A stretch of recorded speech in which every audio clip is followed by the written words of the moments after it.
नमस्कार दोस्तों, हम सच न्यूज में आप सभी का स्वागत है।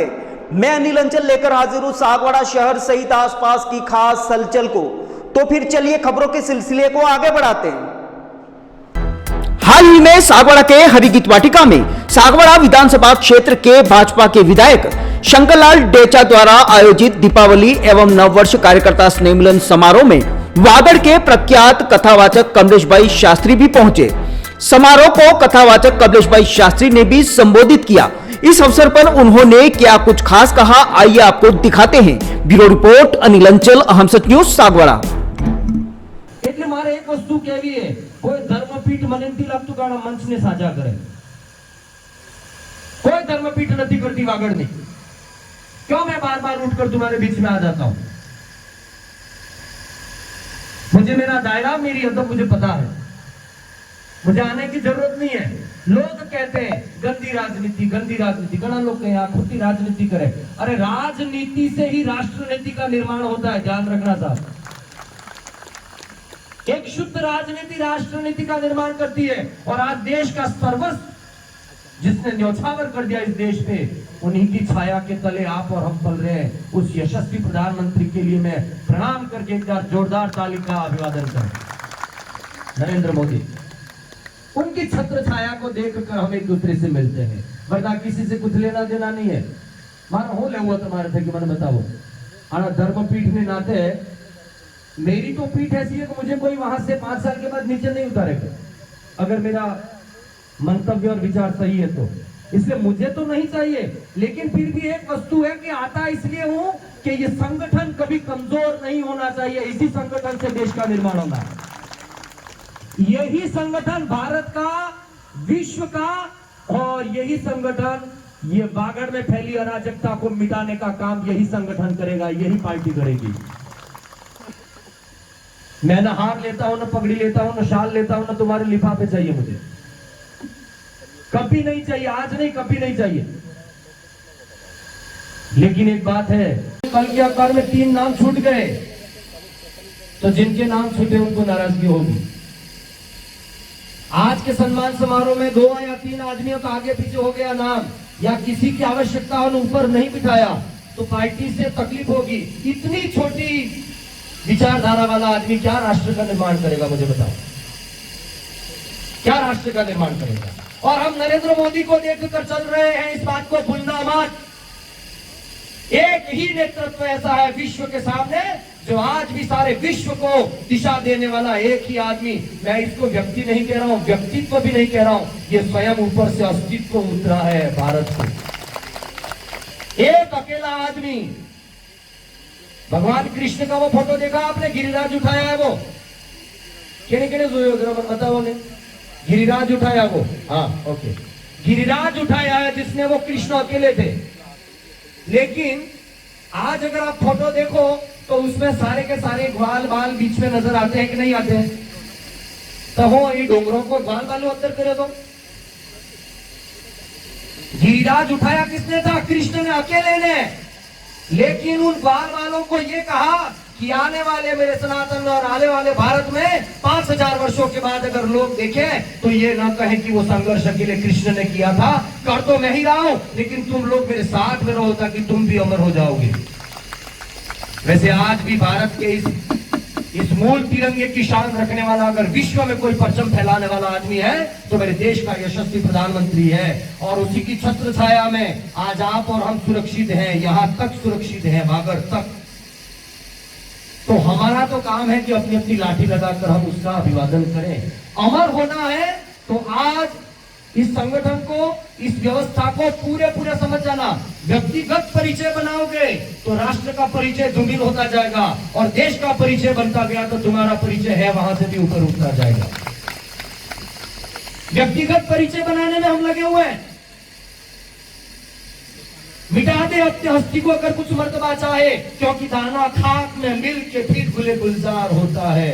जिसको भी ऊपर उठना है उसको पहले पाए में जाना ही है, पहले मिट्टी के अंदर जाना ही है। जिसको मंदिर की मूर्त बनना है उसको पहले हथौड़ा खाना ही है। जिसको ठंडे घड़े का पानी जिसको देना है उसको कुम्हार के हाथ का मटका मिट्टी को रौंदना और ये सब प्रोसेस से मेरा देश का प्रधानमंत्री निकल चुका है, कोई कम सहन नहीं किया है। और 5000 वर्ष पहले कृष्ण भी भारत में महाभारत न हो इसलिए गए थे, और आज भी मेरे देश का प्रधानमंत्री फिर विश्व में विश्व युद्ध न हो इसलिए विश्व के उन तमाम वामपंथी विचारधारा जो मिसाइलों पर, अणु परमाणुओं पर जो टिके हुए हैं, उनको समझाने के लिए शांति दूत बनकर भगवान कृष्ण की तरह आज भी मोदी जी जा रहे हैं विश्व के धरातल पर। शांति दूत भी वही है।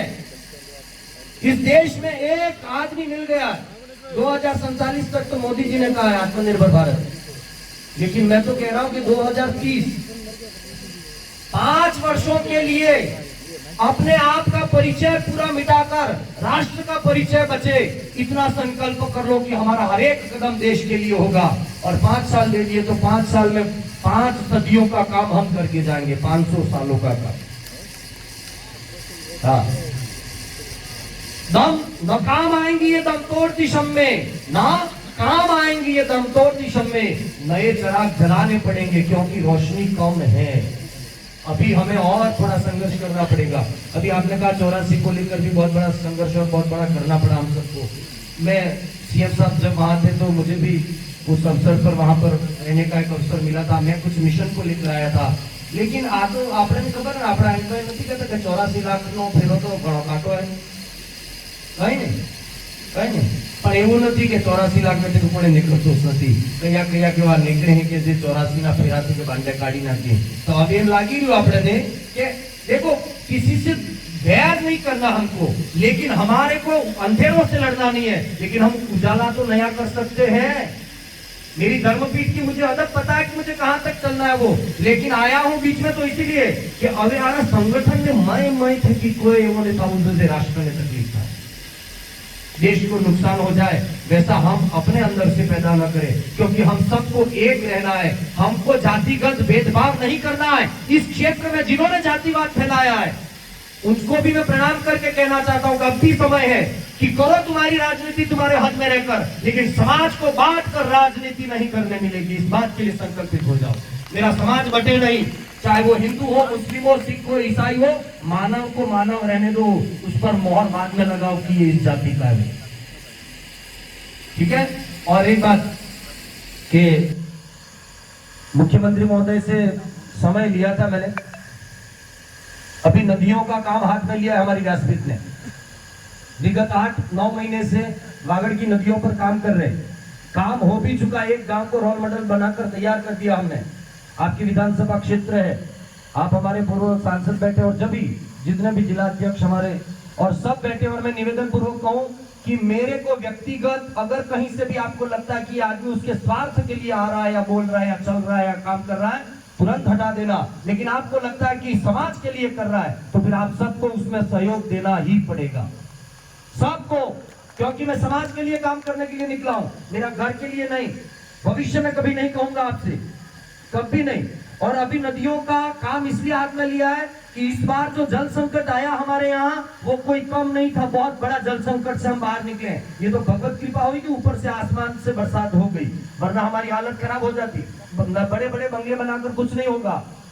जल संकट को मिटाना है। दूसरा, जैविक कृषि को वापस लाना है, क्योंकि जो खा रहे वो जहर खा रहे हैं हम लोग। हमें नहीं पता कि हमारे खेतों में कितना जहर डाला जा रहा है, अंदर से जहर निकल रहा है, जहर हम खा रहे हैं और बाहर जो उगल रहे हैं वो भी जहर ही उगल रहे हैं। तो जैविक कृषि, नदियों का संवर्धन, वृक्षारोपण और अंतिम सामाजिक समरसता, इन 4 मुद्दों पर रामचरितमानस में राम कथा का आयोजन खड़गपुर की धरती पर हम करने जा रहे हैं शीतकालीन के अवकाश में।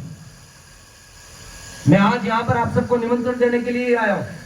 पूरे संगठन को व्यक्तिगत सबसे न मिल पाए, शीतकालीन के सत्र में, और सीएम साहब ने भी कहा है कि वह उस कार्यक्रम का हिस्सा बनेंगे। हम जाएंगे, समय लेंगे और हम सबको मिलकर देश के प्रधानमंत्री ने जो नीतियां तैयार की है राष्ट्र के लिए, सबका साथ, सबका विकास, सबका विश्वास और सबका विश्राम, ये जो नीतियां हैं उस नीतियों पर चलने के लिए राम कथा आगे आई है।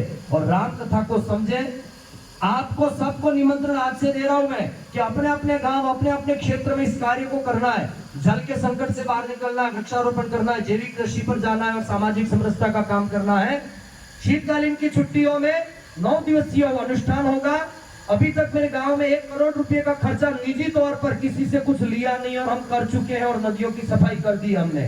इसलिए सबको मिलकर 1 करोड़ रुपए की लागत, ना किसी से कुछ लिया है। लेकिन अब हम चाहते हैं कि समाज खड़ा हो, सरकार खड़ी हो, इस कार्य को और सुचारू रूप से करे ताकि आने वाला मेरा बागड़ सामाजिक समरसता से प्रभावित न हो, जल संकट से प्रभावित न हो, कृषि से प्रभावित न हो।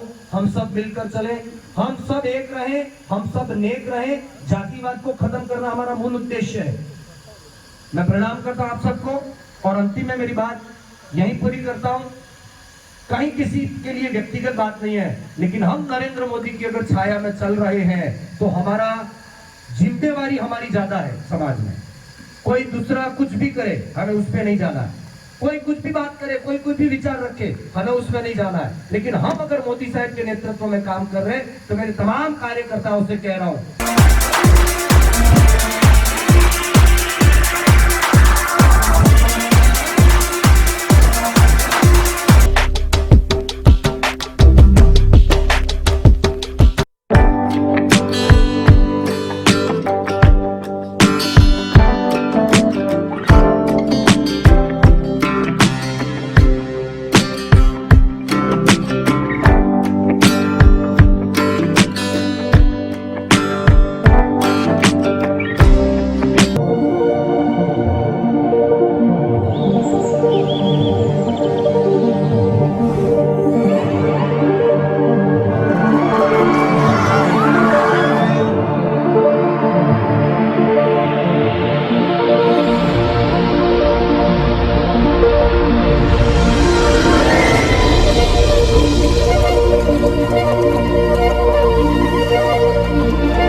so special to see those pieces up close.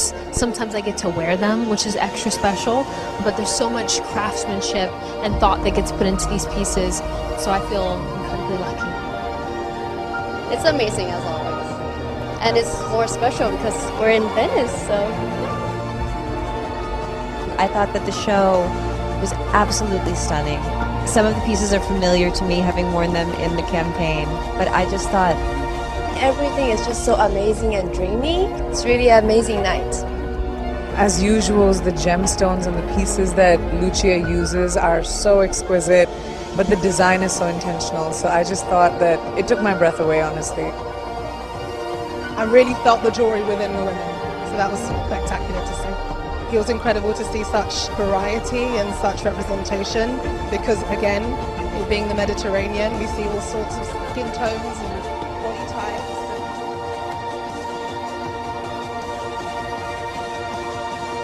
तो फिर अब मुझे दीजिए इजाजत, हम फिर मिलेंगे ऐसी खास और अहम खबरों के साथ। तब तक के लिए जय हिंद, जय भारत। दोस्तों, अगर आपने हमारे चैनल अहम सच न्यूज को अभी तक सब्सक्राइब नहीं किया है तो इसे आज अभी और इसी वक्त चैनल को सब्सक्राइब करें ताकि सागवाड़ा शहर सहित आसपास की ताजा खबरें आप तक पहुंच सके।